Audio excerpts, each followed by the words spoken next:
The night sky was calm and quiet, but something strange was about to happen.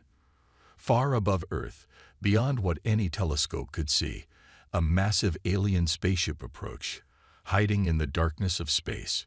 It was sleek, dark, and as silent as a shadow. The aliens inside were preparing for their mission with serious faces and cold determination. Their leaders, known as the Zeril, were experienced conquerors of worlds, and Earth was their new target. For many years, the Zeril had been searching for a planet rich in resources to fuel their growing empire. They saw humans as weak creatures with primitive technology and no real defense. The Zeril's leaders were confident that their advanced weapons, shiny armor, and powerful ships would make quick work of Earth's defenses. They expected the humans to surrender immediately once they realized that they couldn't win. As the spaceship slowed down near Earth, the Zeril scanners began to study the blue and green planet below. The screen filled with images of mountains, rivers, oceans, and cities lit up at night. The aliens had seen many planets before, but something about Earth seemed different. However, they pushed away any doubts, eager to claim this planet as another prize. Commander Kroll, the captain of the ship, was tall and intimidating. His face was covered in tough, silver skin, with sharp, dark eyes that missed nothing. Kroll was known for his ruthless tactics and for never showing fear. As he stood in the control room, he turned to his crew with a stern look. "Prepare for the first strike," he ordered. "We don't want to waste time on these humans." In their shiny armor, the alien soldiers obeyed, gathering their weapons and preparing their smaller ships. They couldn't wait to land on Earth, expecting the humans to be terrified and easy to defeat. To them, Earth was just another mission, another victory to add to their record. But Earth was different. The humans below were not going to surrender so easily. They had already noticed strange signals in the sky, and scientists and governments around the world were on high alert. The news began spreading, filling people with fear and curiosity. What was coming from space? What did these visitors want? As the Zeril prepared to make their entrance, they had no idea what awaited them on Earth. They thought they were prepared for any enemy, any weapon, any challenge. But what they would soon discover was something they had never seen before. Earth was not defenseless, and humans were not as weak as they looked. They had a weapon more powerful than anything the Zeril could imagine. The spaceship drifted closer, hidden behind Earth's moon, ready to strike.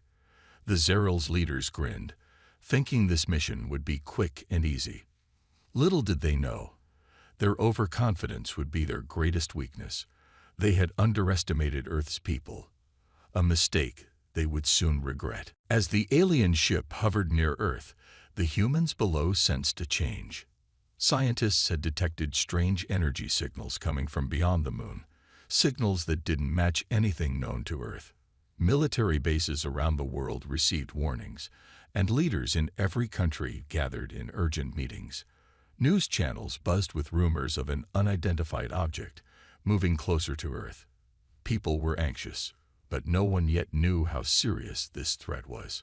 In a high-security room deep underground, Earth's top leaders held an emergency conference. Screens showed images of the strange energy signals, and everyone listened closely as scientists explained what they had found. "This isn't a meteor or a space anomaly," one scientist said, his voice steady but grim. "It's a spacecraft, an alien spacecraft." The room went silent. Some people looked shocked, while others nodded with determination. They had suspected life beyond Earth, but no one expected it to arrive so suddenly, and with possible hostile intentions. A general stood up, his face hard and serious. "If they're here to attack, we must be ready. We have to protect our planet, no matter what it takes." Across the globe, militaries prepared for the worst. Fighter jets were on standby, and submarines waited quietly in the oceans, ready to strike if needed.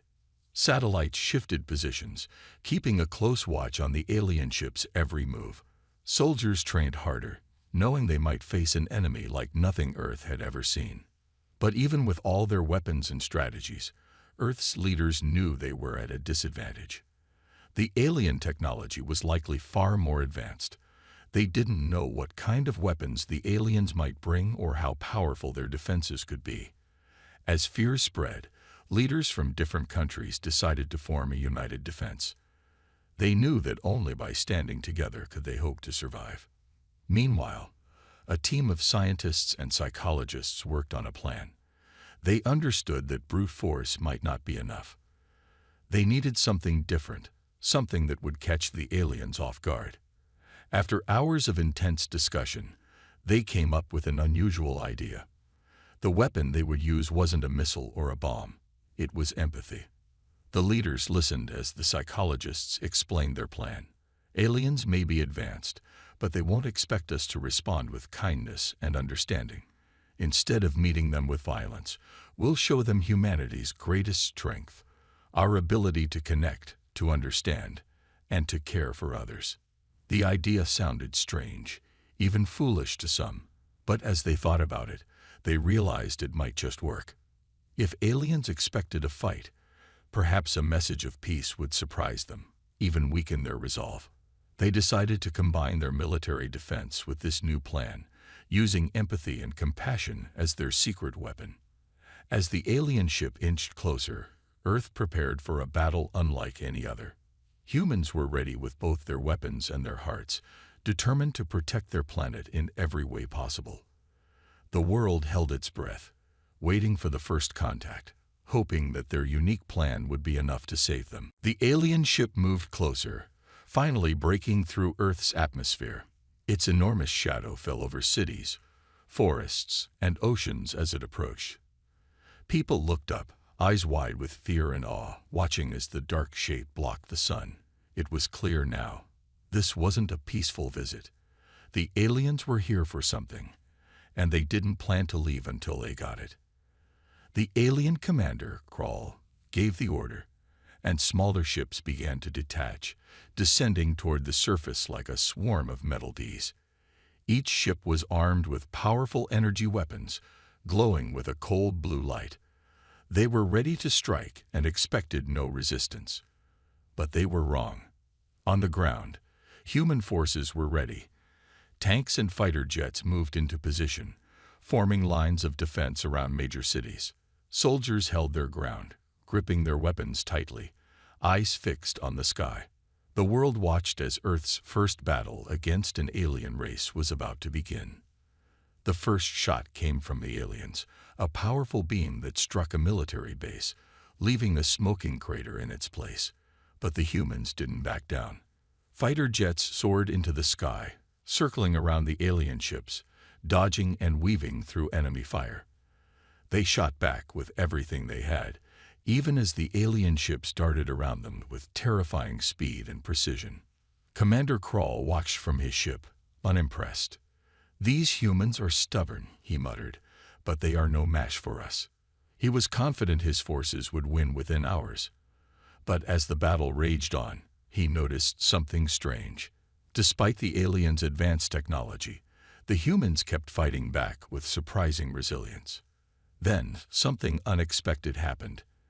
As the alien ships flew over a crowded city, a human broadcast signal interrupted their systems. Suddenly, every screen on the alien ships displayed images of Earth, children playing, families laughing, friends embracing. Soft music played, and the images showed the beauty of life on Earth. The alien soldiers hesitated, confused. They had been trained for war, but they had never seen anything like this. Some of them felt a strange, uncomfortable feeling in their chests, something they had no name for. For the first time, they began to see humans as more than just targets. Commander Krall was furious. "Ignore it," he shouted. "Continue the attack." But even he couldn't completely shake off the feeling. His hand paused for just a second before he gave the next order, a flicker of doubt in his eyes. On the ground, Earth's leaders saw the hesitation and knew their plan was working. The message of empathy, the images of love and life, it was affecting the aliens, breaking through their cold, logical minds. For the first time, Earth had the advantage, not through force, but through something stronger. The battle continued, but now, the aliens' movements were slower, uncertain. Humanity's unexpected weapon was taking effect, and the aliens were feeling something they had never felt before. The first battle was far from over, but Earth's unique strength was beginning to turn the tide. As the battle continued, strange things began happening among the alien soldiers. They had landed on Earth, expecting a quick victory, but something was different. In their minds, images of Earth and its people kept flashing. Scenes of humans laughing, families gathered, children playing in parks. These images left the aliens feeling unsettled. They didn't know why, but something inside them felt wrong. The alien warriors had been trained for cold efficiency, taught to see their enemies as mere obstacles. Yet now, looking at these images of human life, they couldn't ignore the strange warmth spreading through their chests. Some felt a sense of wonder, others a feeling close to sadness, and a few even felt what might be described as guilt. They had never felt emotions like this, and it was confusing, even frightening. Commander Krall, watching from his control room, noticed the change in his soldiers. They moved slower, their strikes less focused. He was furious. "What is wrong with you all?" he shouted, his voice sharp and commanding. "These humans are weak. Focus on the mission." But even Commander Krall couldn't shake off the strange feeling creeping into his mind. Images of human families holding hands, of children smiling at each other, played over and over on his screen. He tried to ignore them, tried to push the feelings down, but the images made him pause. Were these humans really so different? Why did they seem to care so much for each other, for life itself? One alien soldier, Kaxar, was especially affected. Sar had always been a loyal warrior, quick and efficient in every mission. But now, standing on the ground of this strange planet, he felt something new. He watched a human mother pull her child close, shielding them from the chaos. For the first time, Sar felt a pull in his heart. He realized he didn't want to hurt these creatures. He wanted to understand them. As he lowered his weapon, an alien officer noticed and shouted, "Sar, what are you doing? Follow orders." But Sar hesitated, his gaze fixed on the mother and child. He felt protective. Elsewhere on the battlefield, more and more aliens began to feel these emotions. Some even turned away from their targets, unable to fire. They were warriors, yet here on Earth, something powerful had cracked their hardened hearts. They could no longer see humans as mere enemies. They saw them as beings with hopes, dreams, and families. Earth's leaders noticed the shift as well. The aliens seemed less aggressive, more cautious. The unexpected weapon of empathy had begun to change the battlefield in ways no one could have predicted. Commander Krall struggled with his own growing doubts. He could feel his soldiers' hesitation, their confusion. For the first time in his career, he didn't know how to lead. He wondered if emotions were a weakness, or if they held a strength he'd never understood. The battlefield was quieting. Both sides stood in a strange, tense peace, each waiting to see what the other would do. And in that silence, a new kind of battle had begun, one for the hearts and minds of the alien invaders. As the battle raged on, Earth's leaders saw the change in the aliens. The once confident invaders were now hesitant, confused by emotions they had never experienced before. Instead of retreating, the humans decided to take a bold step forward. They would show the aliens something they hadn't expected: humanity's greatest strength. In the middle of the chaos, Earth's top scientists and diplomats worked together on a plan. They decided to broadcast a message directly to the alien fleet. It wasn't a message of anger, threats, or demands.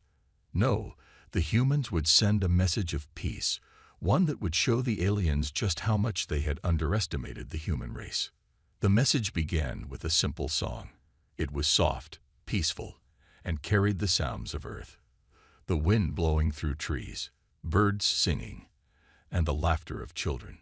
The music played from every screen and speaker, filling the alien ships with strange, unfamiliar sounds. It wasn't like any noise the aliens had ever heard.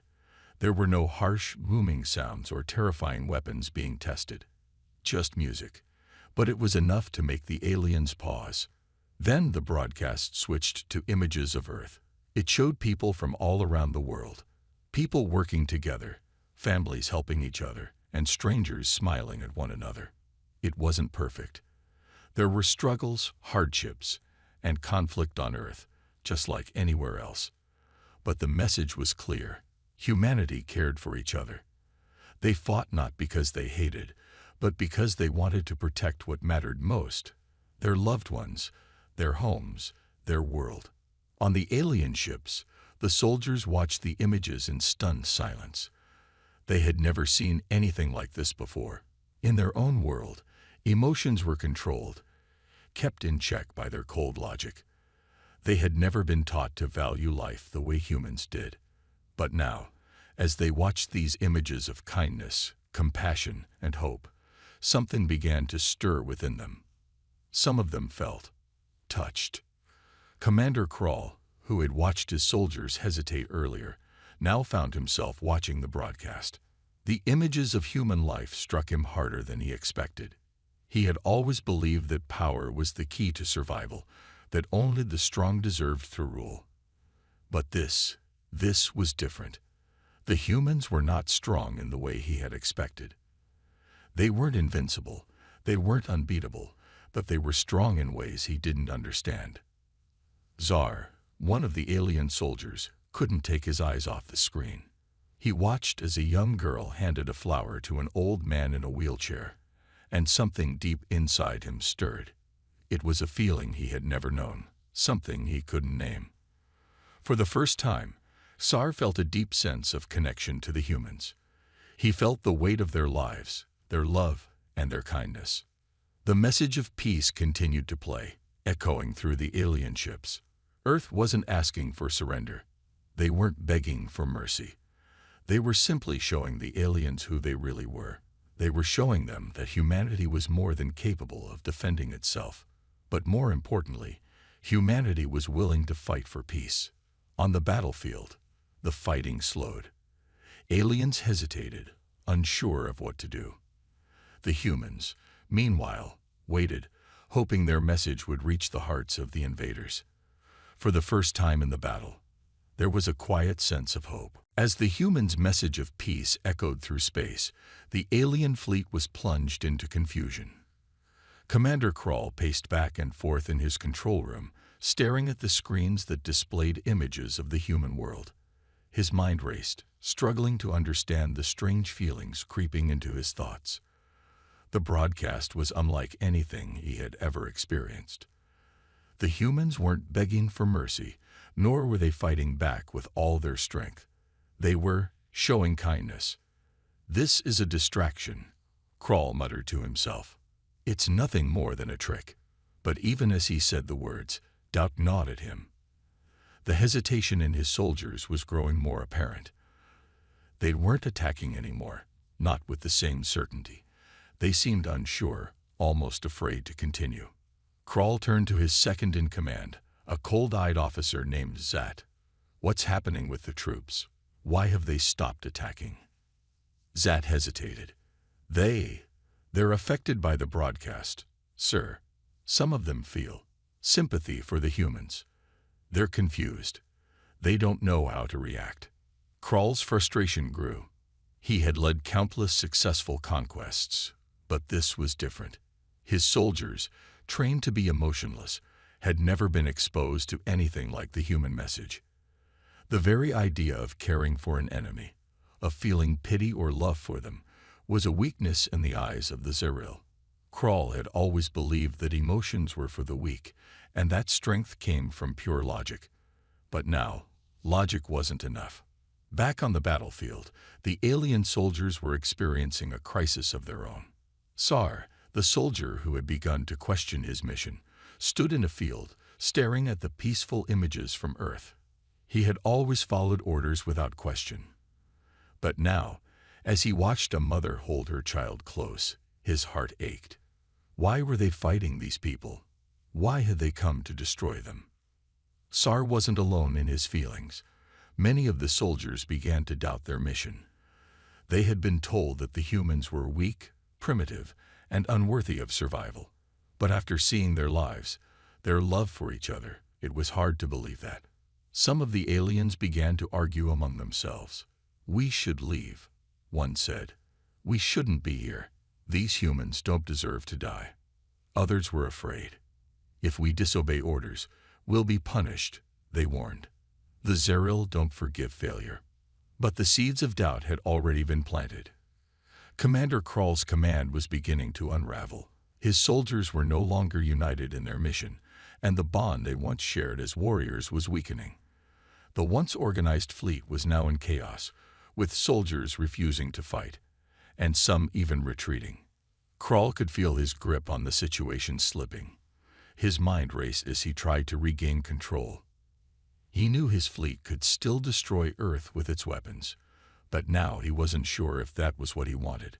What had seemed like a simple conquest was now turning into an internal crisis. Was the strength of his people worth the destruction of another world? Was victory worth losing their souls? On the ground, humans watched as the aliens faltered. They didn't know exactly what was happening, but they saw the hesitation. They knew their message of peace had gotten through. But would it be enough to stop the invasion entirely? The crisis in the alien fleet deepened as Commander Krall sat in his command chair, staring at the chaos unfolding across the screens. His soldiers were no longer a unified force. Some of them had completely stopped fighting, and others had begun to retreat. The battlefield was turning into a mess of confusion and uncertainty. Krall gripped the arms of his chair, his mind racing. He had always believed that his people, the Zeril, were invincible. They had conquered countless worlds, leaving no survivors behind. But this was different. The humans, despite their seemingly weak technology and primitive ways, had something his people did not: heart. They had shown kindness and compassion, things that Krall had never understood. And now those very things were weakening his fleet. In his control room, Zat, his second-in-command, stood silent, watching the screen. She could see the same hesitation in the soldiers. "Sir, we need to make a decision," she said softly, her voice cautious. "Our forces are splintering. If we don't act soon, we might lose everything." Krall looked at her, a sense of desperation creeping into his mind. "What do you suggest, Zat?" Zat didn't reply immediately. Instead, she turned to the screen that showed the humans' message of peace. She had watched it just like everyone else, and something in her had shifted. The images of the human world, the love and hope they showed, had begun to tear at her own heart. She wasn't sure when it happened, but she no longer wanted to destroy them. Maybe we don't have to fight them," she said, her voice trembling slightly. Krall stared at her, his eyes narrowed. "You're suggesting we surrender. We abandon our mission." Zat didn't flinch. "Not surrender, sir, but we can't keep fighting them. We have lost our purpose. The humans are not our enemies. Maybe we should listen to them. Maybe there's another way." Krall's thoughts raced. His entire life had been built on the idea that only the strong survive, that conquering others was the path to power. Yet now, his own soldiers were questioning that. His world was on the brink of losing everything he had worked for. But then something deep inside him stirred. He thought back to the images of Earth, the laughter of children, the families protecting each other. He thought of Tar, the soldier who had refused to fight, who had started questioning everything. Krall knew he could no longer ignore the truth. These humans were not the monsters they had believed them to be. He stood up, a sudden decision filling his mind. "Prepare to send a message," Krall ordered, his voice firm. "We are going to make a choice, a bold choice. We will offer them peace. We will leave this planet alone." Zat blinked in surprise. "Sir." Krall turned to face her, his expression resolute. "If we destroy them, we lose everything that makes us who we are. The humans have shown us something we never understood. They have shown us that there is more to life than just conquering." With a deep breath, Krall gave the command to send the message of peace. His fleet, though hesitant, would follow his lead. It was a choice that would change the fate of both their worlds forever. They could choose to fight, to destroy, or they could choose to listen. And Krall, for the first time, was choosing to listen. The message of peace from Commander Krall had shocked both his soldiers and the humans on Earth. For the first time in the history of the Zeril, their leader had chosen not to conquer but to make peace. The alien fleet, still hovering above Earth, had turned from an unstoppable force into a group of uncertain visitors. They were no longer invaders. They were guests. Back on Earth, the leaders of every nation watched as Krall's message appeared on their screens. He spoke clearly and directly, his voice steady, though tinged with something that hadn't been there before: vulnerability. "We have made a mistake," he said. "We came to destroy your world, but we now see that your strength is not in weapons or power. It is in your hearts, your love for one another. We offer you peace. We wish to learn from you, and if you allow it, we wish to build a future together." There was silence. No one knew what to say at first. The people of Earth had prepared for war, for destruction, for the worst. But now they were hearing something they never expected. An alien race reaching out, asking for friendship. The leaders hesitated, but then one by one, they agreed. Earth's leaders sent a reply, inviting the Zeril to meet and talk about what peace between their worlds could look like. As the days passed, the alien fleet slowly descended, and the first contact began. The meeting took place in an open field where humans and aliens stood across from each other. The humans were cautious but curious. They didn't know what to expect. Could they trust these aliens who had just a short time ago wanted to destroy them? Commander Krall stepped forward, flanked by his officers, including Xar, the soldier who had first questioned the mission.